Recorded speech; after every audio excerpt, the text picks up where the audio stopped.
Welcome to our channel once again. Today, I hope everybody's fine.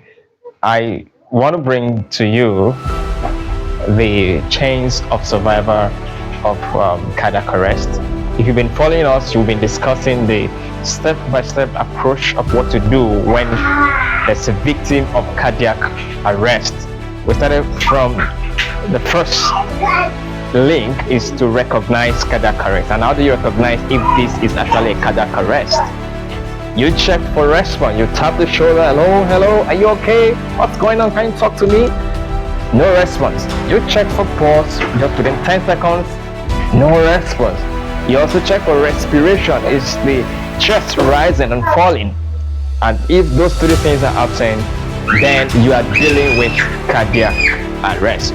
What's the second link in the chain of survivor? That is activation of emergency response, and that's what I want to discuss today. In Nigerian settings, how do we activate emergency response? For instance, if you are at home and your neighbor calls, please come and see what is going on. This child is lifeless, or this man is lifeless. What do? You first of all go there, approach the man, and check for all those three signs. If it's cardiac arrest, you activate emergency response. How do you do that? You call for help. If you are lucky, your neighbor has a car. You'll be able to convey that victim to the car. And while you are in the car, you keep compressing the chest at the rate, if it's an adult, at the rate of 5 centimeters or 2 inches.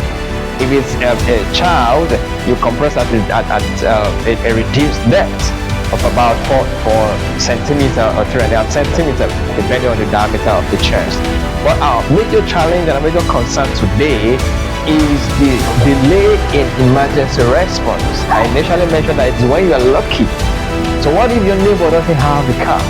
What if there's no nearby facility, hospital that could initially respond to this cardiac arrest victim?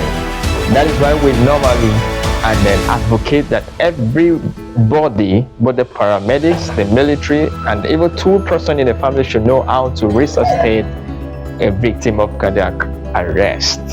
So unfortunately, I just lost a sister that died through postpartum hemorrhage. She delivered in primary health care, and before you know it, she started bleeding, and then before they rushed her to the other tertiary facility, she gave up the ghost. And that has been what has been happening in our primary healthcare centers, because there's no adequate and coordinated emergency response. There's no number to call. Sometimes even the number of the 112, that's the road safety you call, before they can get to where you are, time is of the essence. The victim will have probably lost his life, and there's not been coordinated emergency response system. Surehero healthcare system has taken it upon itself to provide ambulance services, to be able to meet up this gap that we have. We are providing ambulance services so that when there is a victim of cardiac arrest or there's an emergency need, you equally call us. Our ambulance are equipped to be able to respond to emergencies, and so that's what activating emergency response system literally means in Nigerian settings. It's a challenge. In UK, the response time is 7 minutes, and the ambulance in UK has been able to respond to 30,000 patients per year. And Nigerians are faced with more and more health challenges that needs to be responded to